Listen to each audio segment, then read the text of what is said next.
Okay, so uh, tonight's topic is one of my favorite. It's central to the whole concept of soul alignment, and that is the topic of self-love.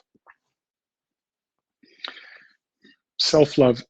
So what I invite you to do is just notice what comes up for you when I say the word self-love. Excuse me. When you hear me say self-love, does that have a kind of a positive ring inside of you? Does it have kind of an off-putting ring inside of you? Does it feel like self-love is something that you practice freely and effectively and easily, or is self-love something that's a little difficult for you?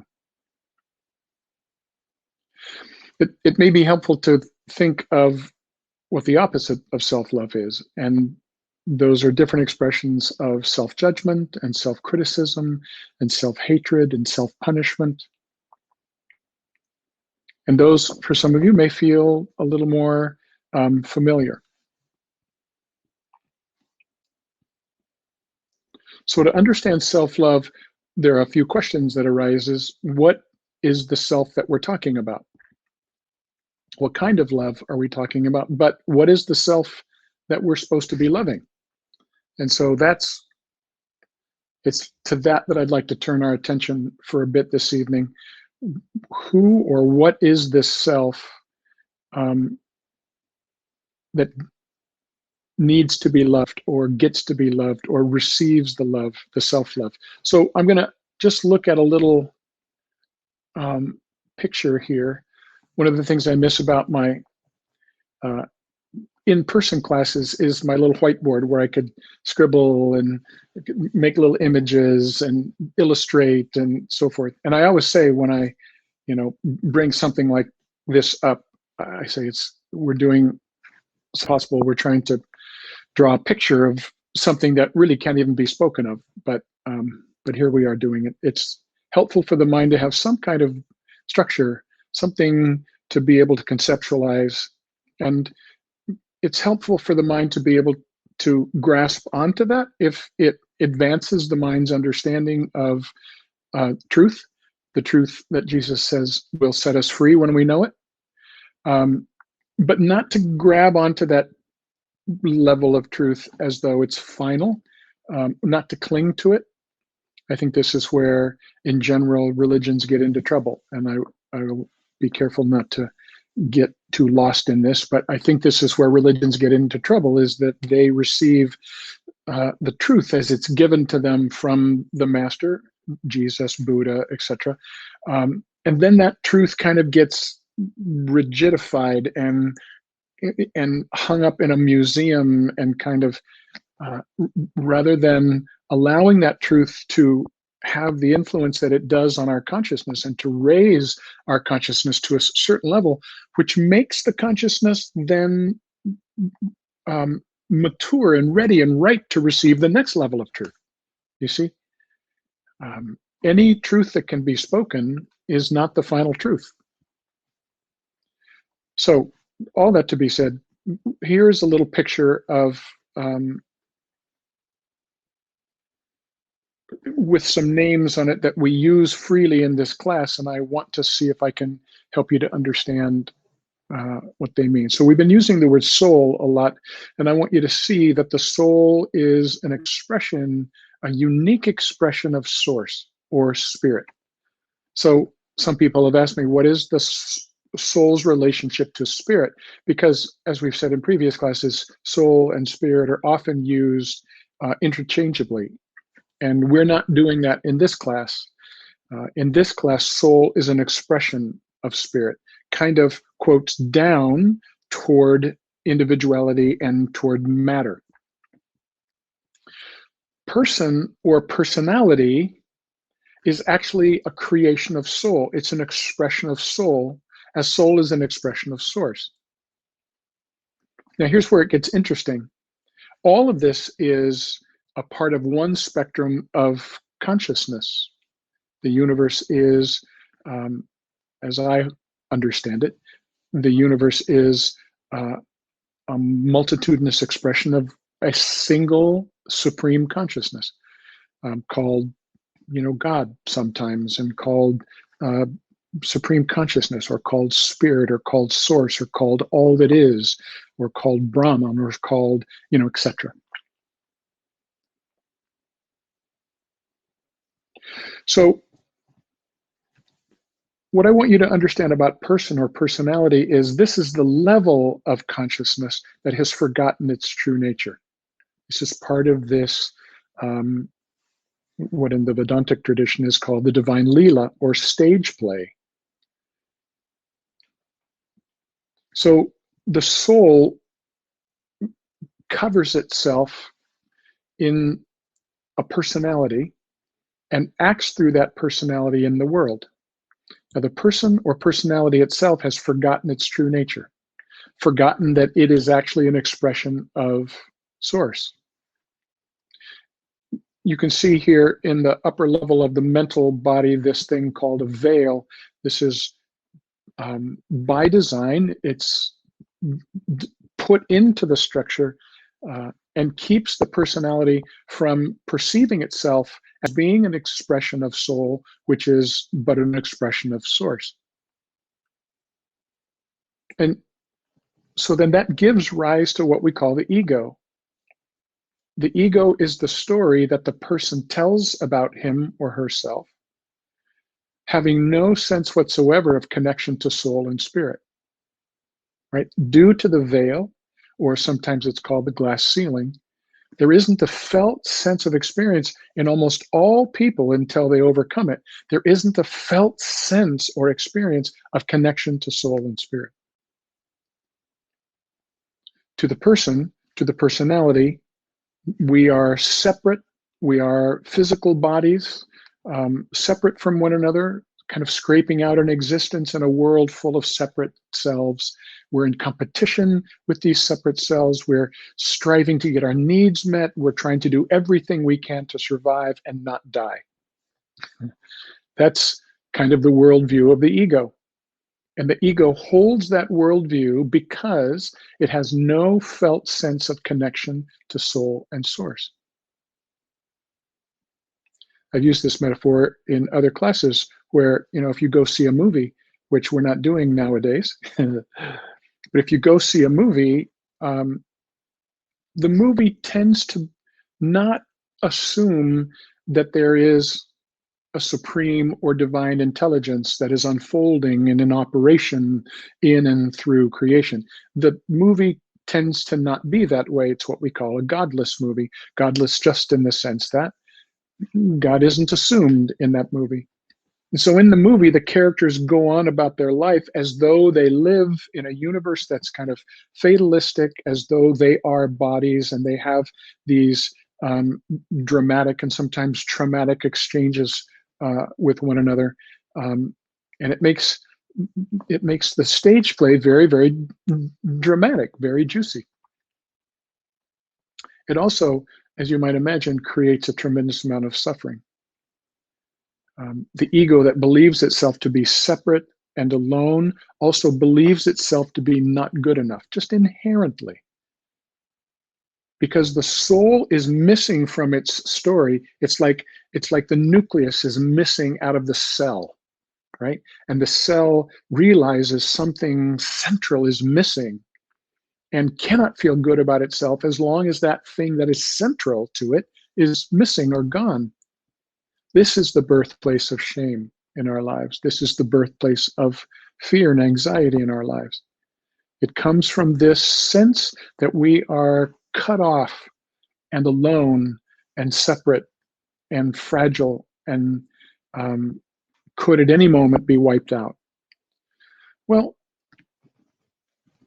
so then what we're wanting to learn to do is to allow the person or the personality to become aware of, to facilitate or cultivate the personality's awareness of soul, of one's higher self, of one's connection to source. There's some resistance in the personality to doing this because the ego which tries very much just to survive, is not interested in expanding its view, opening up to the unknown, opening up to the mystery, which of course soul and spirit always is to the personality. So who are we talking about when we're talking about self-love? The thing I want you to see in this is that there is no separation, no true separation between person and soul and between soul and spirit. There's no true separation. Now, there's a felt sense of separation in the mind due to the veil. So the person may believe themselves to be separate and may operate in the world as though there is nothing above, nothing higher, nothing beyond their personal world or the world in general, nothing larger than that. It may operate like that, but it's simply not the actual truth, and this veil can be overcome through spiritual practices. So the self with a capital S is this whole structure from spirit to soul to person. The whole structure is the self, not just the personality. Now, when we use the word myself, I, myself, we're not usually referring to this whole structure. We're usually only referring to the body-centered person. The body-centered person that says, I am Scott, I have a name, I have a role, I have a physical body, I have a gender, I have a racial background, I have a sexual preference, I have a socioeconomic class that I fit into. That's what I am. No, that's just the very tip, of this this phenomenal universal self that we actually are. When we say self-love, we're meaning several things. One is we're meaning that the love comes from the higher self.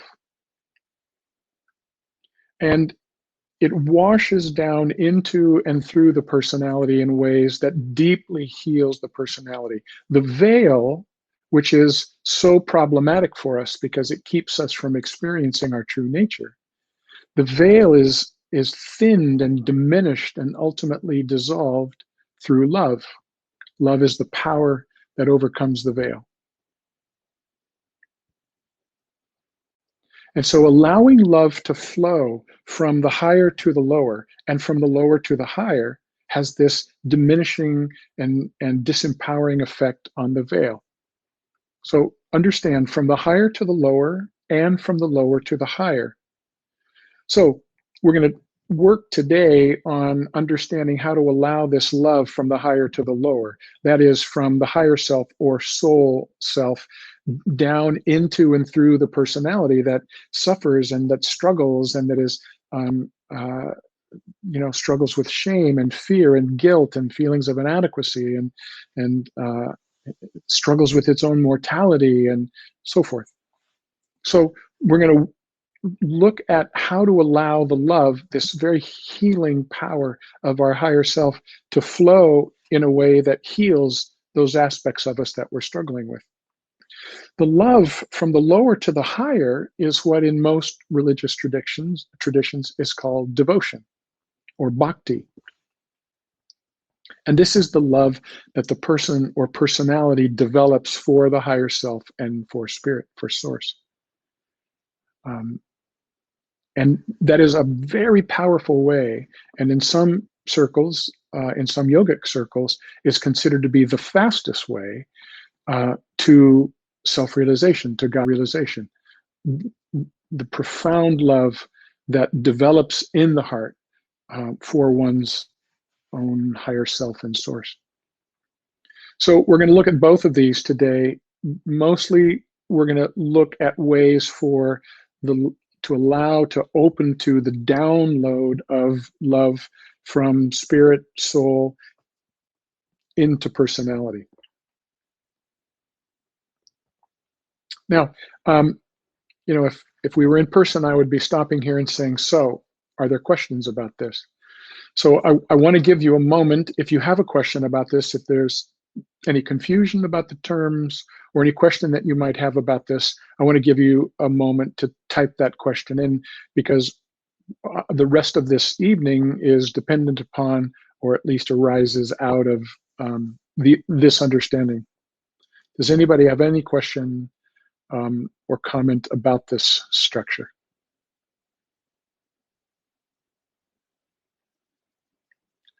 So the soul is, you could say, the go-between between spirit and matter, between heaven and earth. At one end of soul, the upper end, we could say, just to use that language and to keep it consistent with this picture, at the upper end, soul merges into, is connected to, and a part of spirit. And at the lower end, so to speak, soul is connected to and operating typically behind the scenes of the personality. Now, again, I should say, you can see those three triangles that represent the personality in this picture. And so it's physical, emotional, and mental. These are the layers or the bodies that make up the personality. The physical body, which we're very kind of aware of and identified with, the emotional body, and the mental body, the lower mental body, because there are higher mental bodies that include the soul. But the lower mental body, which is to say our conditioning, our belief structure, the story making, commentating, projecting level of mind, that's a part of the personality. That's what we mean when we say mind. The physical, emotional, and mental levels are the levels that make up the personality.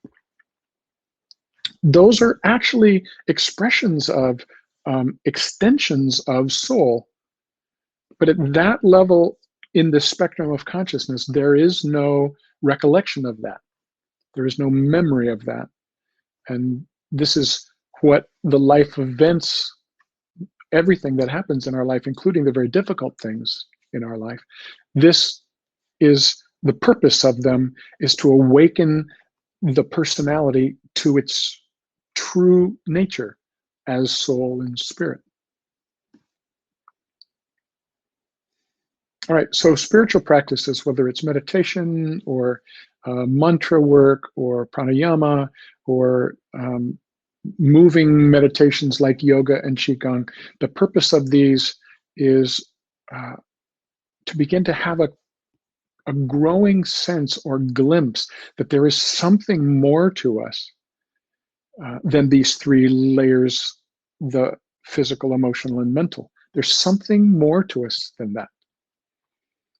Most of us have a clear sense of a longing or a yearning, and this longing is to discover who and what we really are. It's to find the cell is looking for the nucleus. And the soul that is working just behind the scenes is orchestrating this slow development and evolution, so that there can be an alignment or an attunement where the personality becomes conscious of and aligned with soul and becomes a surrendered instrument for the soul to use in the physical world. I've used the words many times, hand and glove. The personality is meant to be a glove that the hand of the soul slips into and operates in the physical world. Soul is not physical, it's spiritual, and so soul needs to have a mental, emotional, physical vehicle to operate at those levels of consciousness, those dimensions. So to operate in the world, as is so necessary right now for intervention in the world and to make the needed changes in the world, the personality needs to become more aware of its true nature and become surrendered and subservient to that nature. Let me read here. Would like to talk more. Okay, so let's talk a little more about the veil.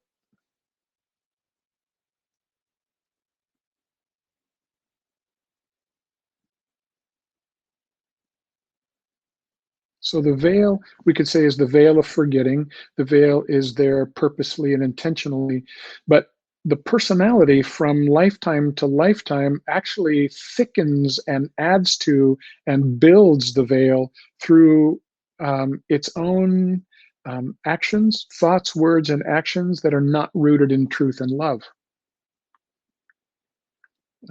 You could think of the veil as being it's an energy, it's a fog, it's a smoke, it's a density, something that makes it very difficult to see through. As the ego, which doesn't understand or feel its connection to soul, acts in the world, it develops, kind of this karmic soot. Now, I use the word soot because in other classes we've talked about how the flame in a hurricane lantern kind of burns dirty, and soot accumulates on the glass globe. And if you didn't clean that glass globe, theoretically, the soot would completely block the radiance of that inner flame. So when the ego operates in and through the personality, it creates this karmic effect that in essence blinds it more and more to its true nature,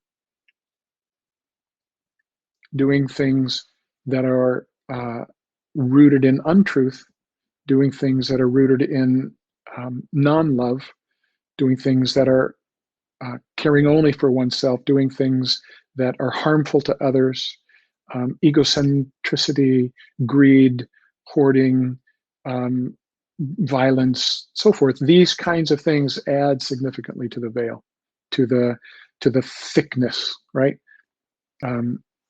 They add to the. Some of you remember that we've talked about the overhead projector, right? The veil is the stack of transparencies, the thick stack of transparencies that keep us from perceiving the light of the soul within, the light of being within, the light of presence within. So then these have to be cleared, and the purification agent, the purifying agent to clear the veil is love.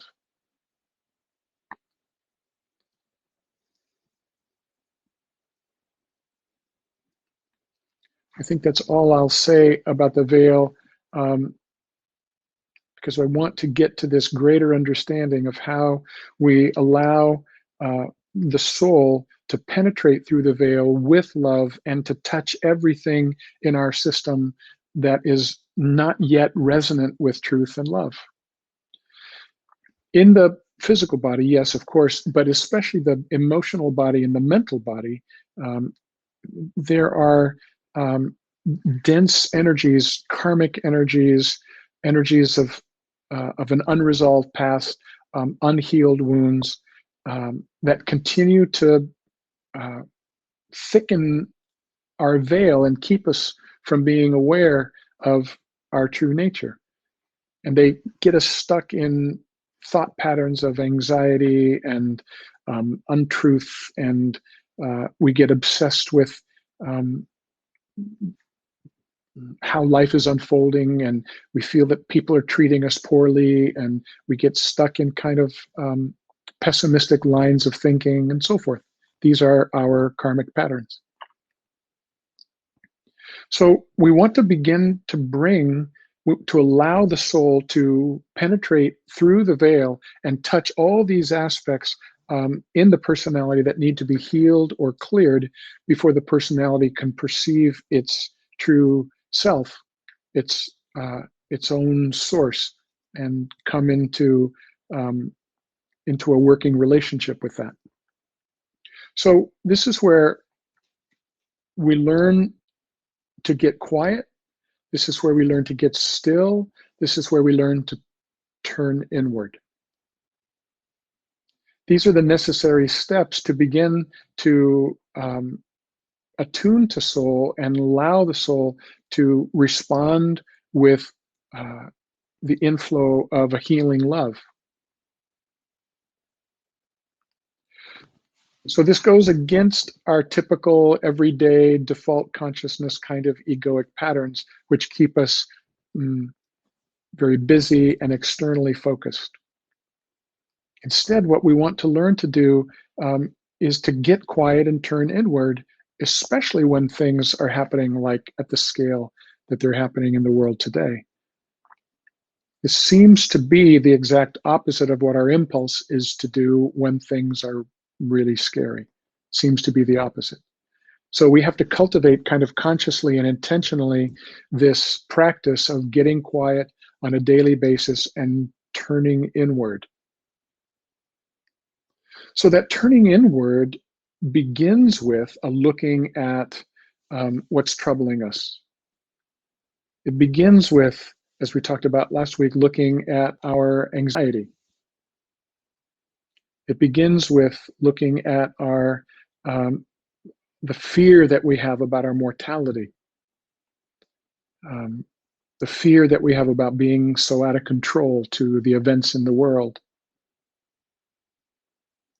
the sadness that we feel in losing so much, not just loss of life, certainly that, lots of loss of life in the world, through coronavirus and other kind of means as well, but the loss of our familiarity. So many losing their jobs right now and their incomes, and the struggle that they feel in their relationships to one another. And we want to learn to stop and turn to those kinds of things first, those places in ourselves where we're struggling and where we're hurting.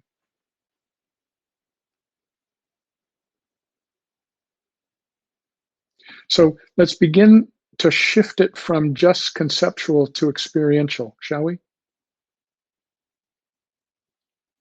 So can you just turn your attention right now kind of inward and notice what it is that's uncomfortable? Can you find something that you would normally not look at, perhaps? Perhaps you would distract yourself. Perhaps you would get something to eat or turn the TV on or do a project or distract in some way. Can you kind of settle in and let yourself feel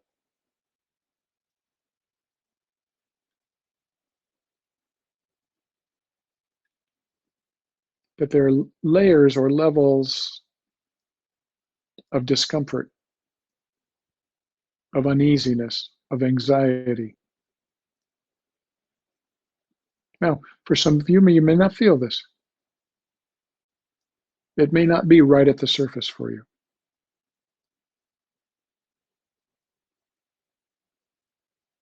But when you think about the condition of the world, the struggle to find some kind of balance between opening up the economy and yet keeping us from uh, spreading like wildfire, COVID-19,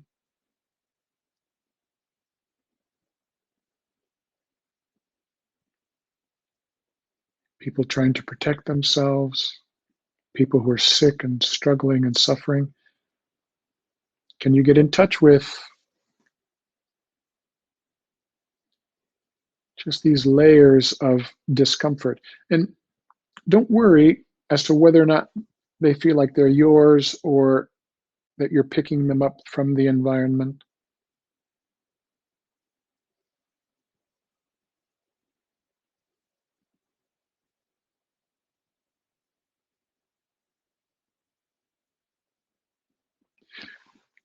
Now, also, just notice how, think for yourself, how is it that I usually deal with this discomfort? Do I turn to it? Am I nurturing with it? Am I loving with it? Or do I tend to turn away, distract, avoid, or worse, do I kind of turn on myself?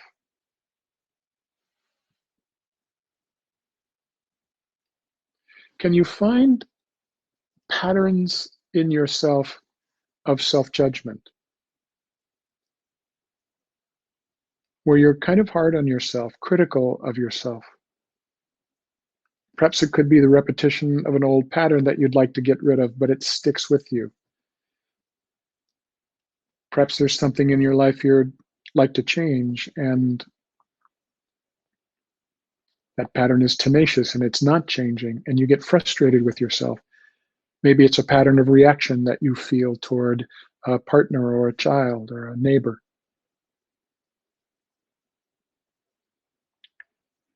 Qualities that you find in yourself that don't reflect the you that you'd like to be.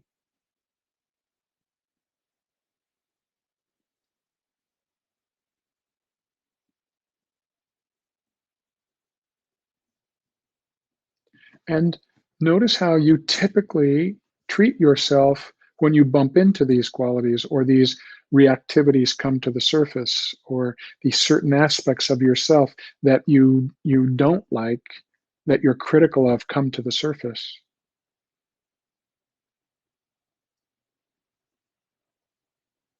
Now, this may not be the case for all of you, but just check in to see if there's anywhere inside of yourself that you tend to be a little hard on yourself, where you tend to drive yourself, where you tend to not be very understanding or forgiving with yourself.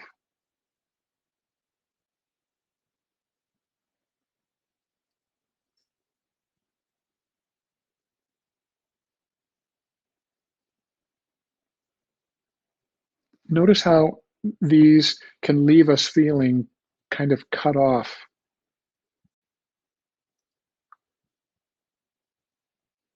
certainly cut off from anything higher, but even beyond that, kind of isolated or cut off from those that we love. We can feel distant from them, separate, alone.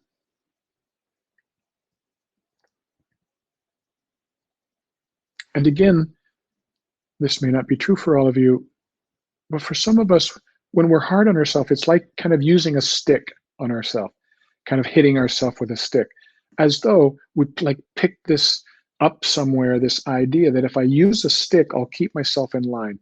And if I keep myself in line, people will like me and bad things will not happen. I'll keep myself in line by using this stick on myself.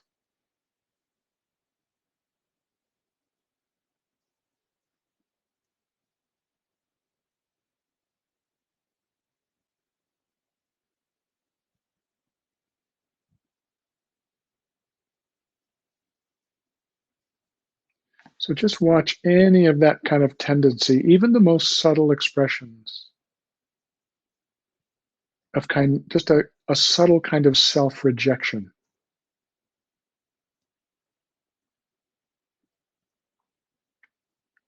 even subtle forms of self-criticism and self-punishment. These are the opposite, as I'm sure you can see, to self-love,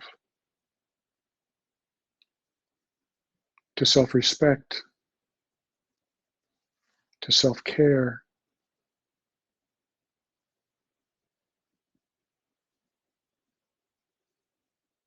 Many of us didn't see this kind of thing modeled, self-love and self-care. We didn't see it in the way our parents treated themselves and each other. We didn't really see it consistently with how they treated us.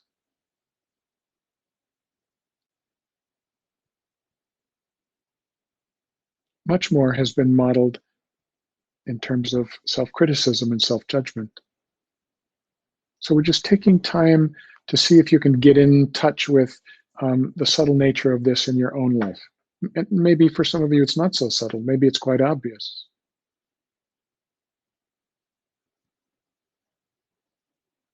The way that you talk to yourself when you're exasperated.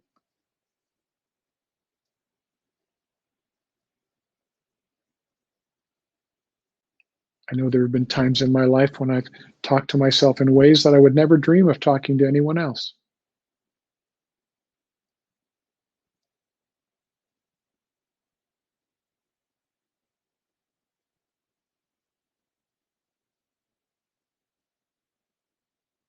Now, as you're sitting with whatever level of awareness you have of this pattern in your life, as you're looking at it, I want you to think that you're looking at it with an awareness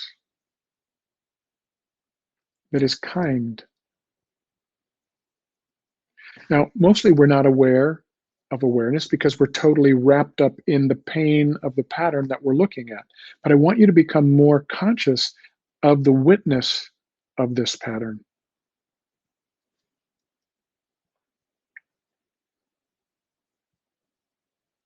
So that rather than just being lost in it and thinking, oh, yes, I'm so terrible for being so critical. Notice how that works. I'm so terrible for being so self-judgmental. Rather than just being lost in these painful patterns, step back and realize, oh, I'm actually the witness of this. I'm the one watching this. I can see these patterns.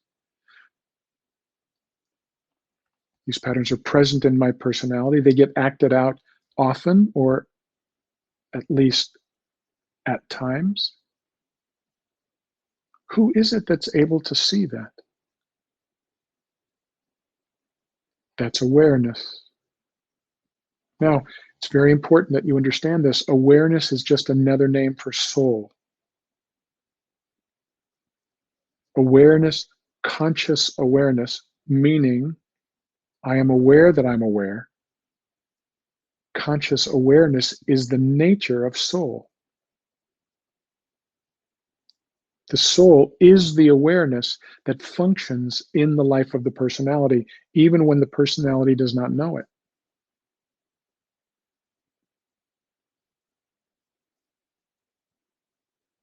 So the awareness that you're experiencing right now, yes, I'm aware of this pattern. I'm able to see the pattern. I'm able to see the pain that the pattern creates for me. I'm able to see these difficult emotional energies like anxiety and like sadness and like frustration. I'm able to see these. What's watching is awareness.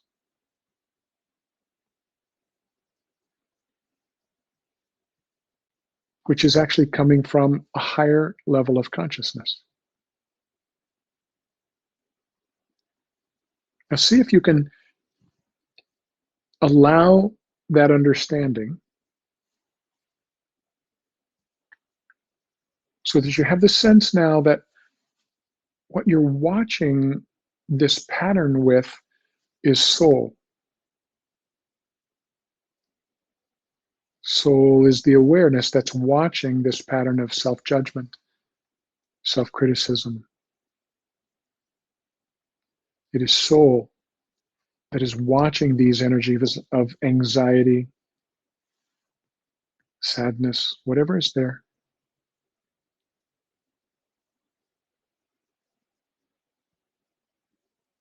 Think of the soul as being this immense, luminous consciousness that is looking now and shining the light of awareness onto these patterns.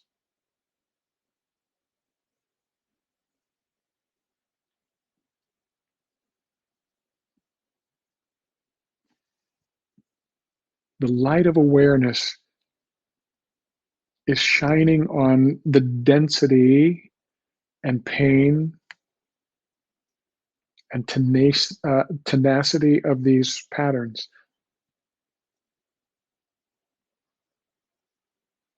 These parts of myself I don't like.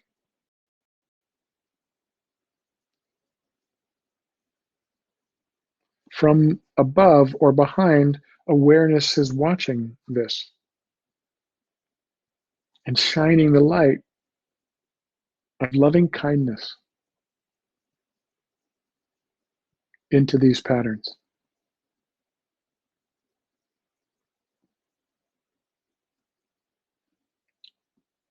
Now, this may not feel any different, but notice how it shifts your sense of identity as soon as you step back behind the pattern and say, oh, wait a minute, I am awareness here, watching These patterns that are playing themselves out in the personality, they may have done so all my life and perhaps for lifetimes. But what I actually am is this light of awareness that's watching these patterns. And this light of awareness is characterized as loving kindness.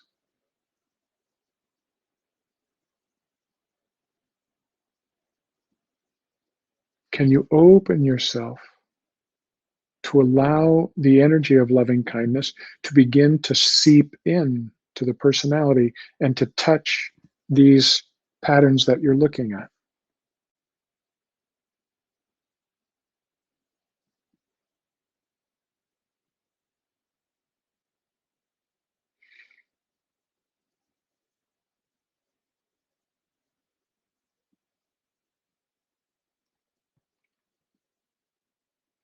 If you can't feel that, can you at least hold the intention to allow the light and love of soul to penetrate through the veil and to begin to infuse into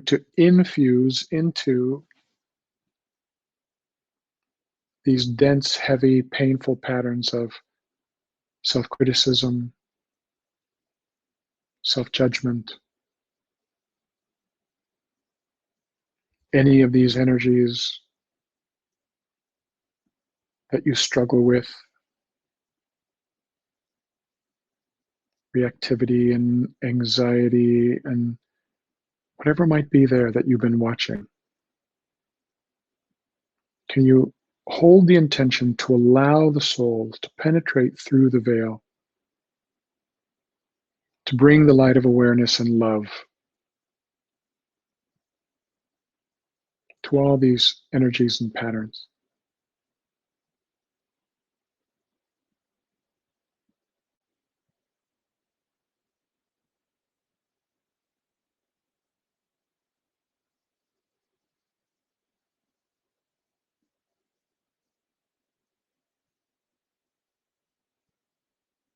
Now, let's leave those energies there and become more interested in the awareness itself.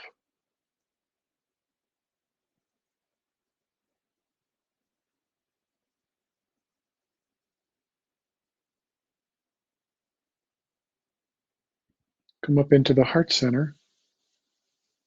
Bring your attention up to the center of the chest.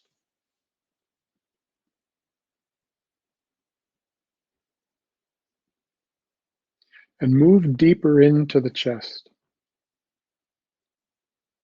As we have in previous weeks, do move deeper in from the chest, backward, deeper into the heart center.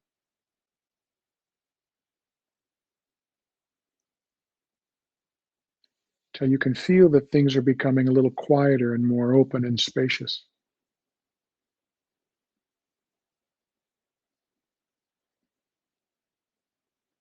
Get to the back of the heart center and step behind the heart center into what we call the luminous space behind the heart.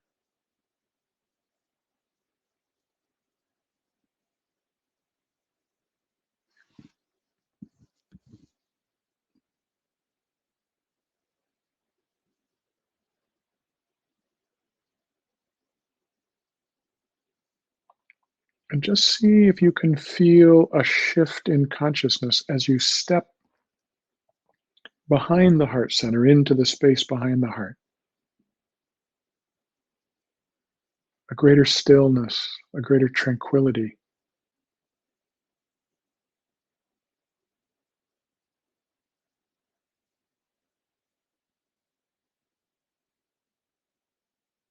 A greater sense of well-being and wholeness.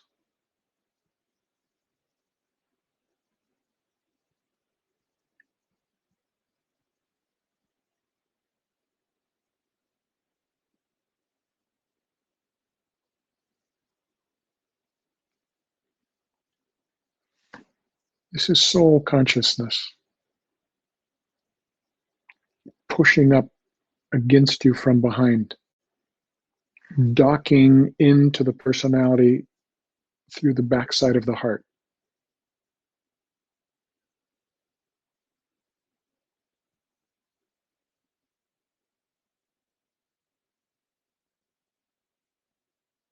Visualize it as just brilliant light.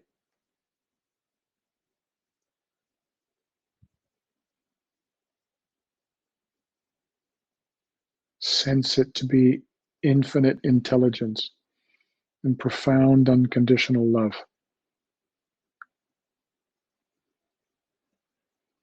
Know that it's always there, even if it feels like it's operating from behind the scenes of the drama of our life. It's always there. It is the nucleus of the cell of our person or personality.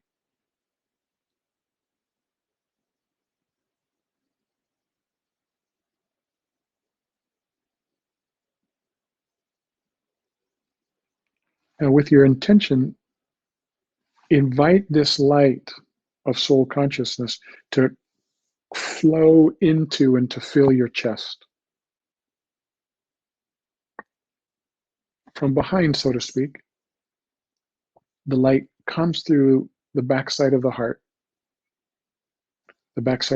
chakra.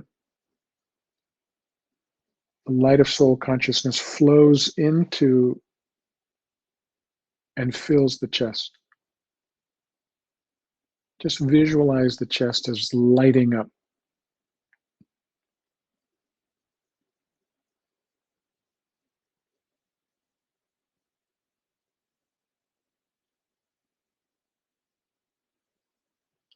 Now,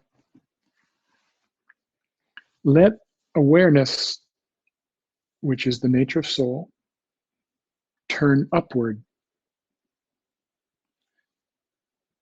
and look out beyond the crown chakra up to the highest level or dimension of divine consciousness. And perceive that as brilliant light shining down from source, penetrating down through layers and dimensions of consciousness, coming through the crown of your head like a tube of light flowing down, filling the head, flowing down, filling the chest, flowing down, filling the abdomen, continuing to flow down into the earth, all the way to the heart of Mother Earth.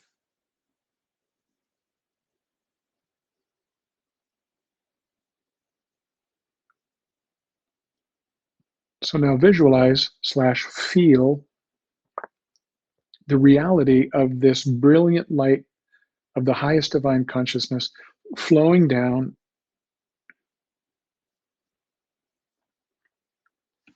clear from the highest place above you all the way down to the center of the earth, this ray or tube of brilliant divine light. This is the light of spirit or source.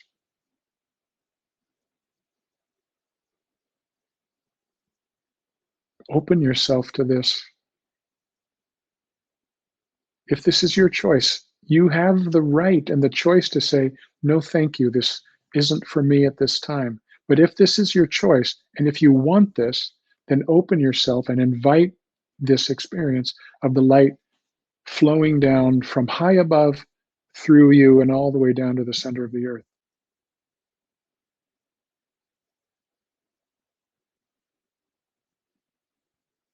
You are so much more than you know.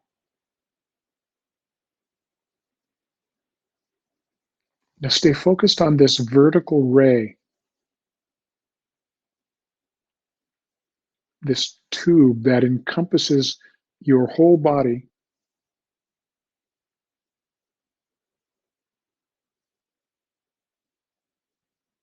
flowing from absolutely the highest level of divine consciousness all the way down around you through you and to the center of the earth. Continue to visualize this and open to the actual experience of this light and what it's doing. Everything that it touches, it transforms. Are you willing to let this light touch and transform all of these patterns that you were looking at earlier?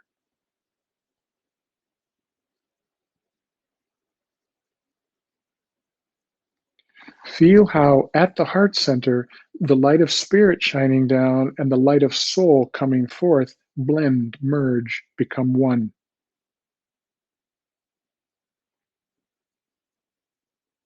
And this light wants to touch everything in the personality that is not yet free, everything in the personality that's still stuck to old patterns, operating under the burden of old karmas, of old operating systems.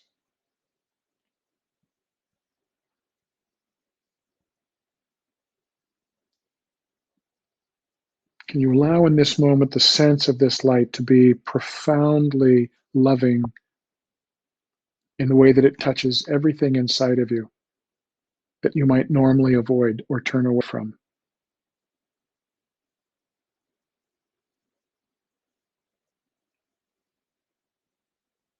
Let yourself feel, to the extent that they're still present, let yourself feel those difficult patterns of self-hatred, self-criticism, self-loathing, patterns of anxiety, patterns of the feelings of inadequacy and shame, patterns of guilt, of not good enough, and the defensive layers of denial and projection and distraction and avoidance.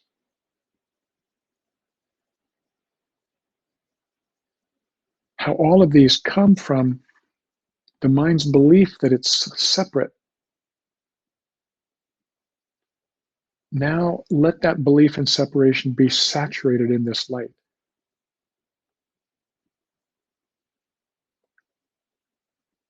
The light of spirit and the light of soul, which are one.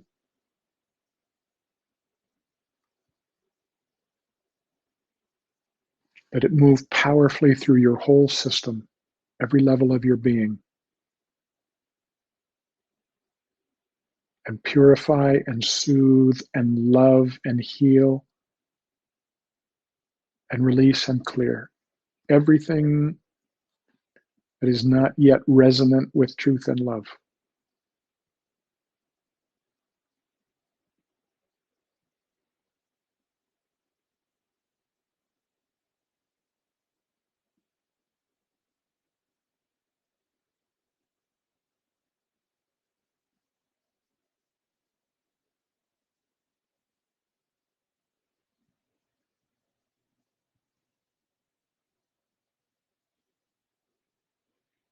Now, if what you're experiencing is a greater sense of resistance to this whole process, then invite the light to flow to the resistance.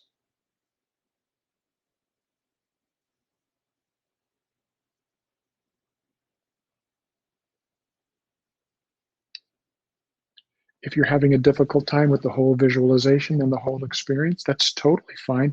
Keep yourself open to it. Can you generate a sense of just willingness, of a sincere willingness to experience more of the reality of soul and spirit in your life?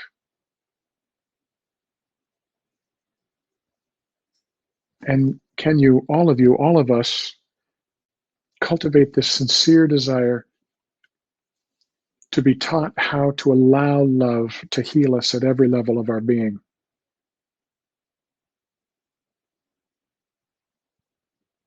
Until we can look with great patience and acceptance at every aspect of ourself, whether those aspects are perfectly in alignment with truth and love, or whether those aspects are still very much wounded and struggling and suffering. And we hold this intention to turn to all aspects of ourself with great compassion and great patience, and then allow love from a divine source to flow to these aspects of ourself.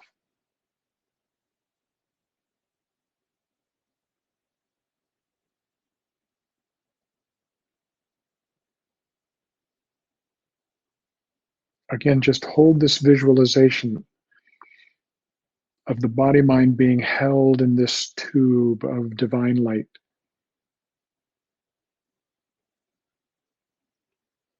Flowing down from high above all the way down to the center of the earth. Touching, healing, purifying, transforming everything. Everything in the personality.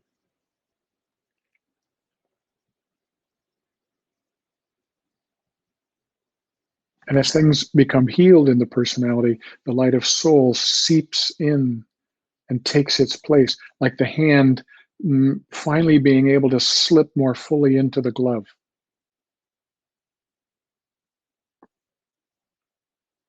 As the obstacles and obscurations and karmic energies and such are cleared from the glove, the hand is able to slip into it more fully and completely. Into a transformed sense of yourself.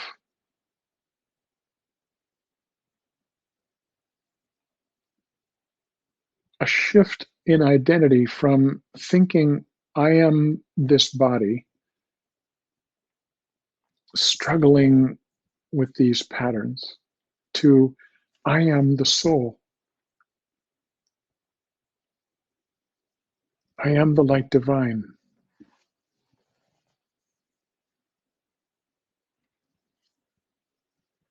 I am love. I am will. I am fixed design. Let the light filling the personality say these words. I'll repeat them. You can say them after me, or you can look to the screen and the words are there. I am the soul. Feel the reality of light and intelligence and love penetrating the whole system. I am the soul. I am the light divine. Feel the light that fills you. This blending of the light from above and the light from behind. I am the light of pure awareness, the light of pure love. I am love. I am will. Where now the will, the central will in the personality is God aligned.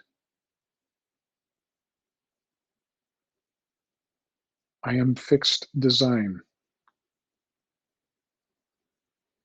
Have a purpose. And as the personality comes into alignment and becomes surrendered to the soul, that purpose becomes clearer.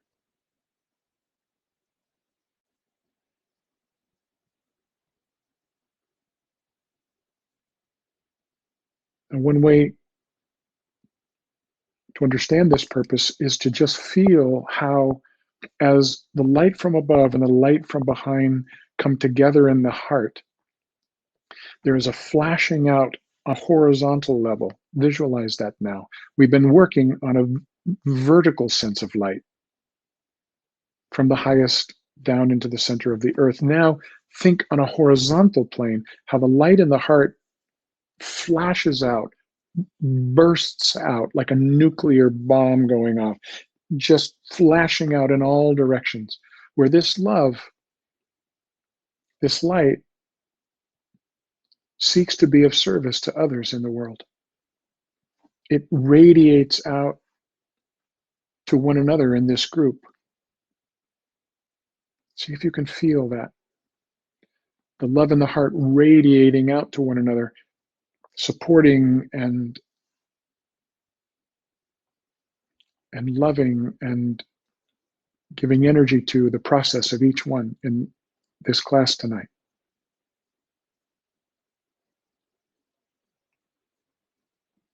The light from your chest and the light from my chest combining and becoming something even more powerful. And that more powerful light, that combined light, then radiates out to everyone in our life. People we love, family, friends, associates, neighbors, community members, people at work. Everyone that we are connected with, even ever so subtly, let's hold the intention for this light to shine to them. And to awaken in each one a desire and a capacity to feel the presence of their own soul.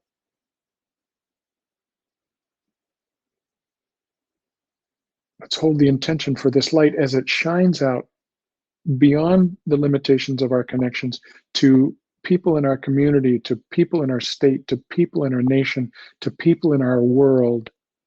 As the light radiates out throughout, as it infuses, as it's poured into human consciousness, let's hold the intention for this light to serve the highest good of all beings.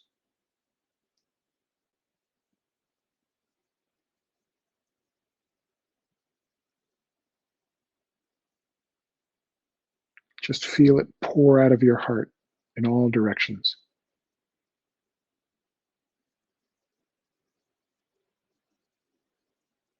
May this light stimulate the awareness of soul and spirit in all beings. May this light take us all beyond the limiting belief that we are body,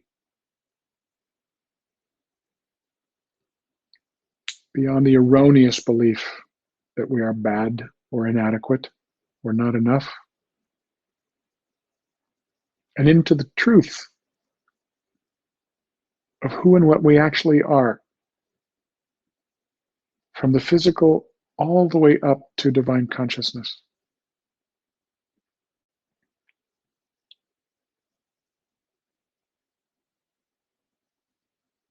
To get in touch with our source and our purpose, that we are here in the world for a reason, especially right now,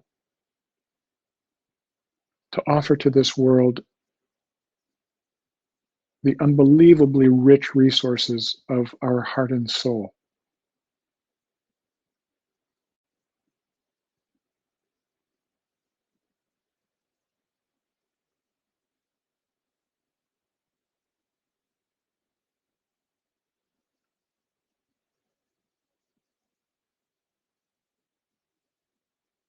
Right, so take a nice deep breath. Center into the chest again.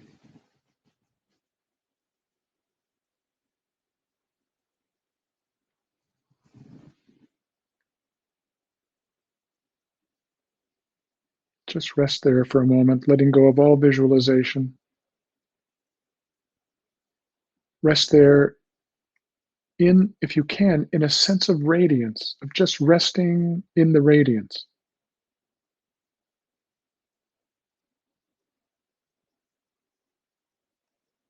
And again, just whispering these words into yourself. I am the soul.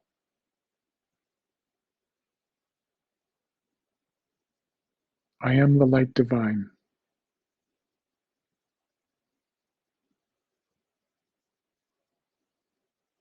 I am love. I am will. I am fixed design.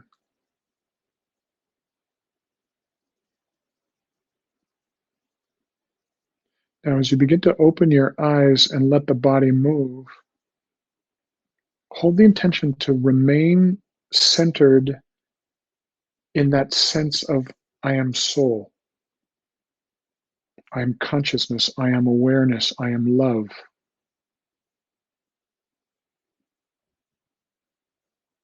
I am operating in and through this body mind, but I am beyond it.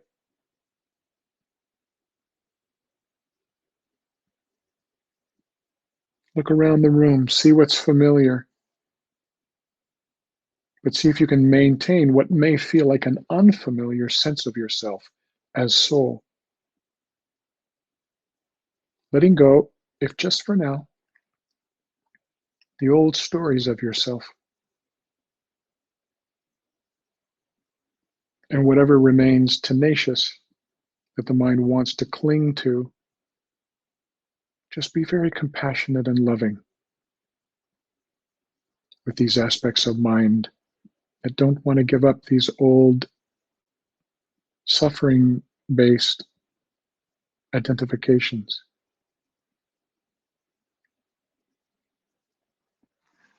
Like that inner smile of the soul to everything that is not yet in resonance with it. That inner smile to everything in the personality that is not yet resonant with the presence of soul.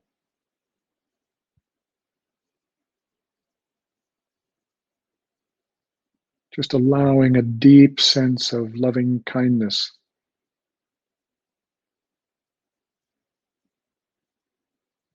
toward every part of yourself. Letting go of any kind of standard to measure yourself by. Letting go of any wish to be somehow better or superior or more special. Just a deep sense of loving acceptance for who you are and who you have become up to this moment. With a great optimism and trust about how grace will continue to unfold your life. But an ability to just simply let love flow to everything that you know yourself to be. A deep love and acceptance. No improvement needed.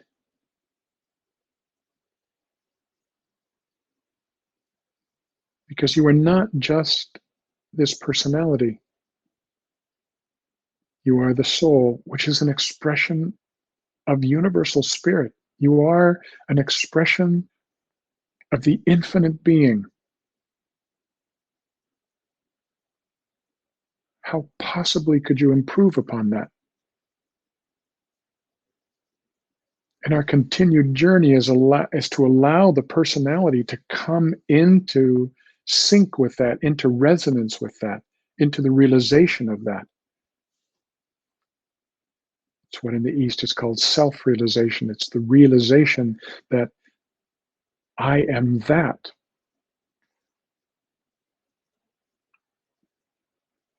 And that I am includes this personality and all the aspects of it that aren't yet in alignment, not yet enlightened. The I am that I am includes all of that, and it's totally fine. Yes, it's in process and it's imperfect, and it's totally fine. That end is imperfect, and the higher we go into ourselves, there's profound, unspeakable, incomprehensible perfection in the higher aspects of ourselves. Nothing needs to be different than it is.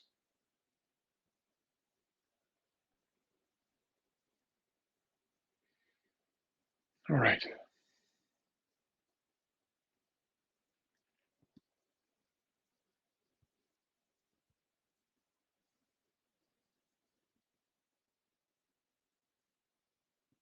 So I'd like to turn now to the Gayatri Mantra. It is almost 7:15, and I want to get a mala of the Gayatri Mantra in before we end.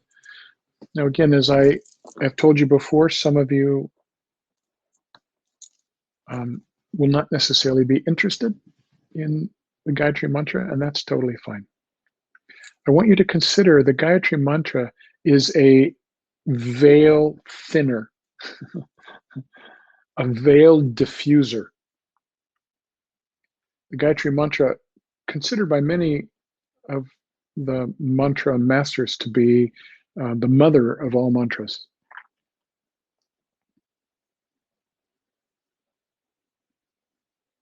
has this incredible power to bring the highest light of the divine into our system, into our world, and into our personality, and to align everything that we are with soul and spirit. That is its power.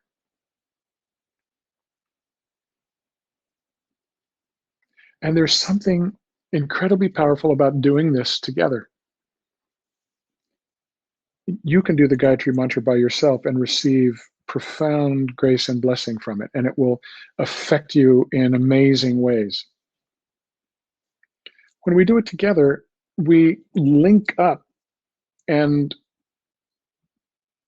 we become a part of a larger whole. And then from that larger whole, saying mantra together is even more incredibly powerful than saying it by ourselves.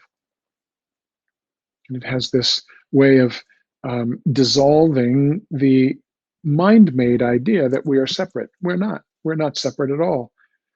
We say mantra in this way, we can capture a sense of our togetherness. And I'm going to use some visualizations tonight. As we begin our mantra practice, I'd like to begin with a visualization. So I'm going to be using this mala, so you don't have to worry about counting. We're going to do the Gayatri Mantra out loud a bit, and then silently, and then out loud a bit, and then silently. And it'll take us about, I don't know, 15, 17 minutes to get through it.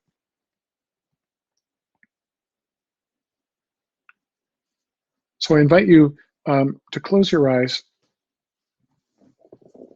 I'll put the Gayatri Mantra on the board.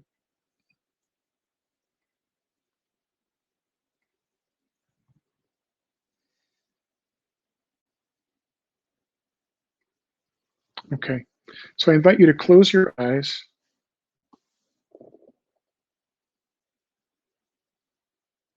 Come into your heart center and revision the light coming down from the highest down to the center of the earth, coming in through behind.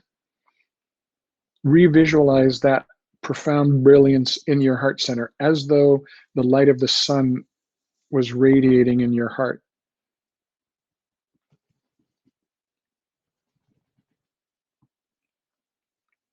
And then now have the intention of extending that light out to connect with and to blend with everyone else. There's 28 of us here.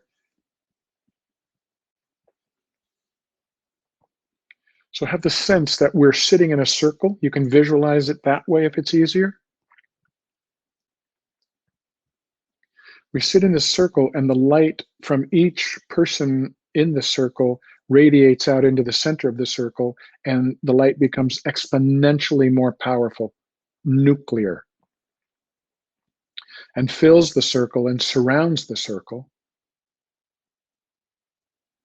And if you can, see if you can feel the actual reality of that and the power of that.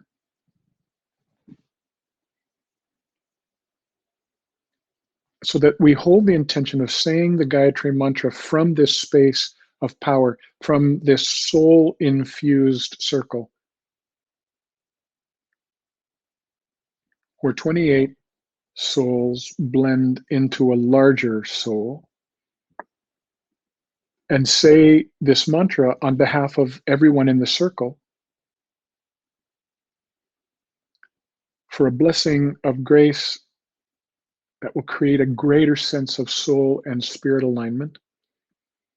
But also, we say it for all those that we are connected with, that they too may grow into soul and spirit alignment. And we ask that the energy and power of this mantra, as we say it together in this larger way, in this larger sense of ourself, that the power of this mantra might flow into human consciousness of which we are a part, and invite throughout humanity a greater soul and spirit alignment. So with that intention, let's begin. We'll begin a little slow, and then, as you know, we'll build speed as we keep going. Just a little slower at first if there's anybody here that doesn't know the mantra so well. Om Bu Bhuvaha Swaha. Om Tat Savitur Varenyam. Bargo Devasya Dhimahi Dhiyo Yonaha Prachodayat. Om Bu Bhuvaha Swaha. Om Tat Savitur Varenyam. Bargo Devasya Dhimahi Dhiyo Yonaha Prachodayat. Om Bu Bhuvaha Swaha. Om Tat Savitur Varenyam. Bargo Devasya Dhimahi Dhiyo Yonaha Prachodayat. Feel your connection to the whole group, to this brilliant light that we have become. Om Bu Bhuvaha Swaha. Om Tat Savitur Varenyam. Bargo Devasya Dhimahi Dhiyo Yonaha Prachodayat. Om Bu Bhuvaha Swaha. Om Tat Savitur Varenyam. Bargo Devasya Dhimahi Dhiyo Yonaha Prachodayat. Om Bu Bhuvaha Swaha. Om Tat Savitur Varenyam. Bargo Devasya Dhimahi Dhiyo Yonaha Prachodayat. Om Bu Bhuvaha Swaha. Om Tat Savitur Varenyam. Bargo Devasya Dhimahi Dhiyo Yonaha Prachodayat. Om Bu Bhuvaha Swaha. Om Tat Savitur Varenyam. Bargo Devasya Dhimahi Dhiyo Yonaha Prachodayat. I'll speed it up just a little bit now. Om Bu Bhuvaha Swaha. Om Tat Savitur Varenyam. Bargo Devasya Dhimahi Dhiyo Yonaha Prachodayat. Om Bu Bhuvaha Swaha. Om Tat Savitur Varenyam. Bargo Devasya Dhimahi Dhiyo Yonaha Prachodayat. Om Bu Bhuvaha Swaha. Om Tat Savitur Varenyam. Bargo Devasya Dhimahi Dhiyo Yonaha Prachodayat. Om Bu Bhuvaha Swaha. Om Tat Savitur Varenyam.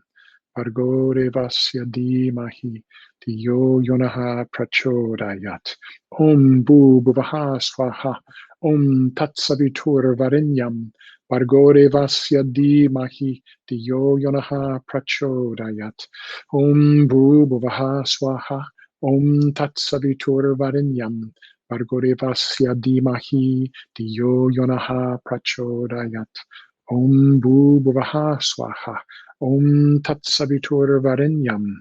Bargo Devasya Dhimahi Dhiyo Yonaha Prachodayat. Om Bu Bhuvaha Swaha.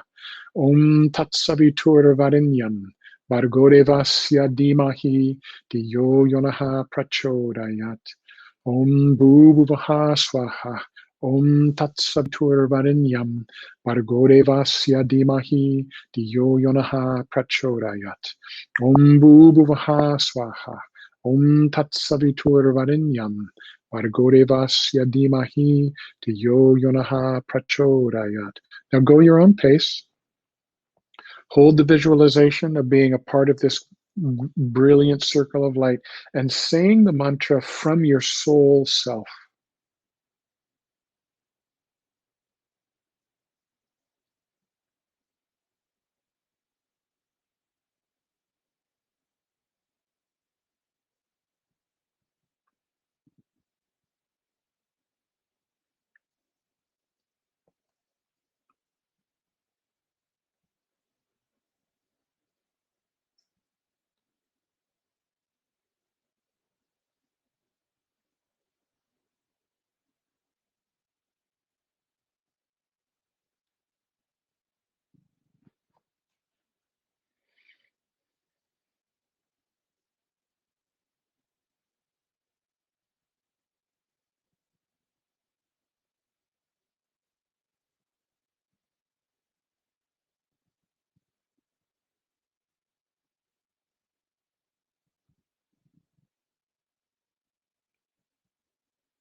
Let's say it out loud a bit longer.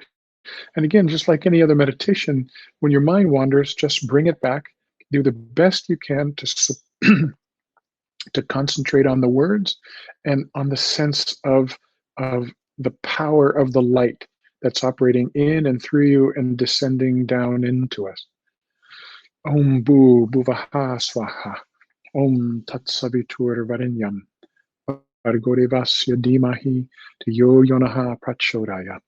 Om Bu Bhuvaha Swaha. Om Tat Savitur Varenyam.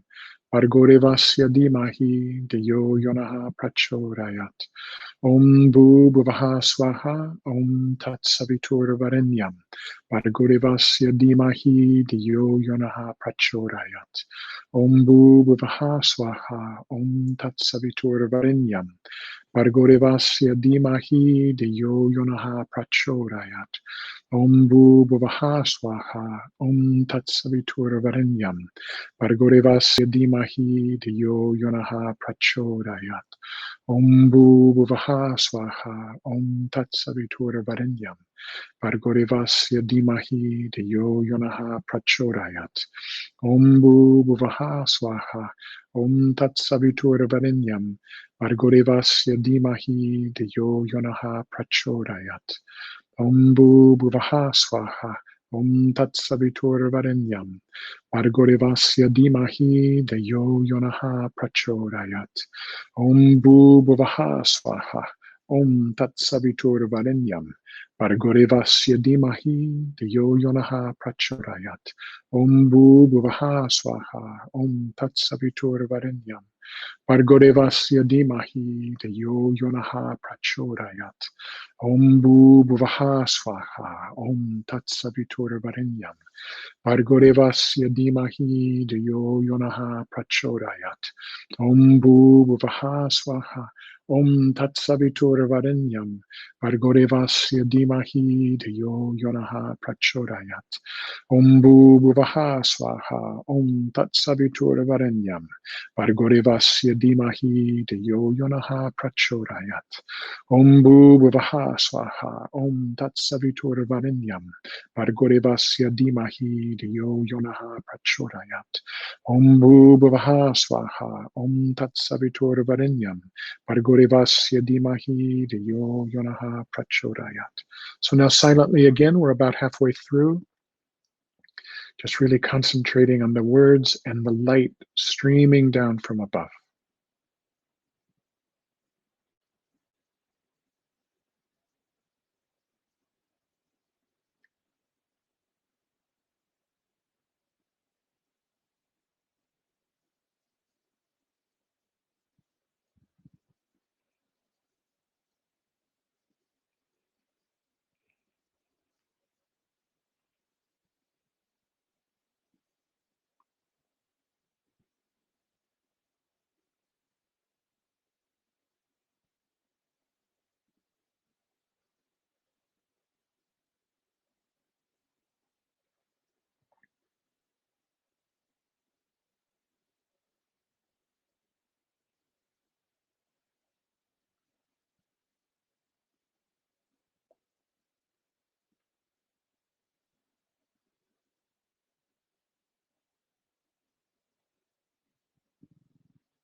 Let's do a little more together out loud, strengthening this sense of being in this group and being filled with and surrounded by this light, doing this together. Om Bhu Bhuvaha Swaha Om Tat Saviturvarenyam Bhargorevasya Dhimahi Yo Yonaha Prachodayat. Om Bhu Bhuvaha Swaha Om Tat Saviturvarenyam Bhargorevasya Dhimahi Yo Yonaha Prachodayat. Om Bhu Bhuvaha Swaha Om Tat Saviturvarenyam Bhargorevasya Dhimahi Yo Yonaha Prachodayat. Om Bhu Bhuvaha Swaha Om Tat Saviturvarenyam Bhargorevasya Dhimahi Yo Yonaha Prachodayat. Om Bhu Bhuvaha Swaha Om Tat Saviturvarenyam Bhargorevasya Dhimahi Yo Yonaha Prachodayat. Om Bhu Bhuvaha Swaha Om Tat Saviturvarenyam Bhargorevasya Dhimahi Yo Yonaha Prachodayat. Om Bhu Bhuvaha Swaha Om Tat Saviturvarenyam Bhargorevasya Dhimahi Yo Yonaha Prachodayat.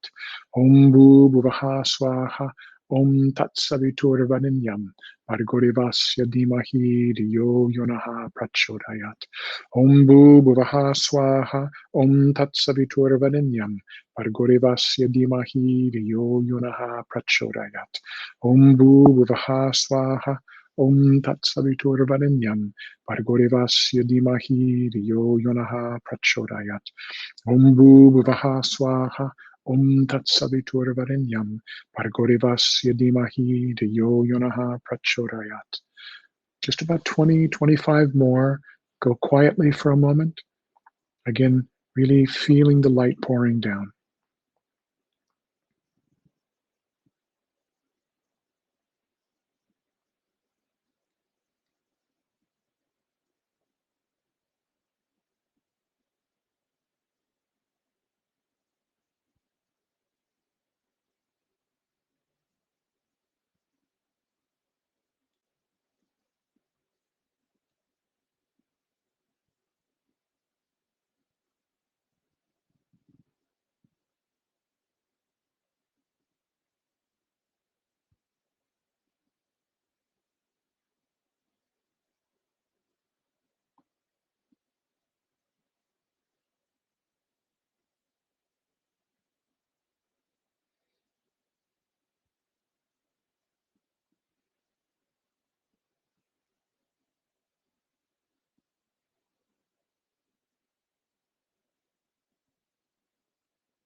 And then let's do the last three together out loud.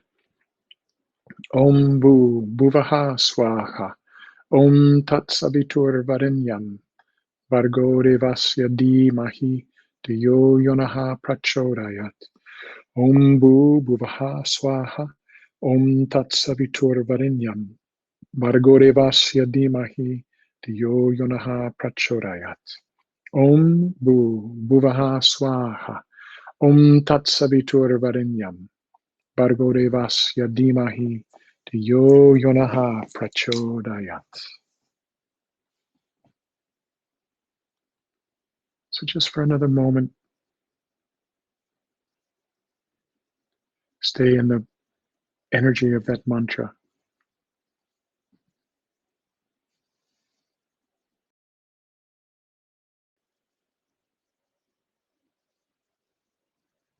Opening to the light, opening to the transformation, the transforming power of this light, opening to the inflow of this light to every aspect of your being.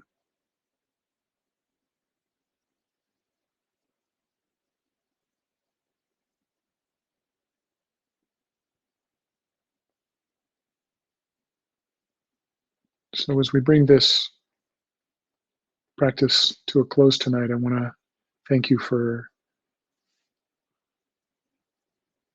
being a part of this, bringing everything that you are to this, participating in this, creating a larger whole that is incredibly beneficial to those that are a part of it. Every investment you make into a sense of connection to one another comes back to you manyfold. The blessings come back to you manyfold. Every intention you make to say mantra on behalf of another comes back to you manyfold.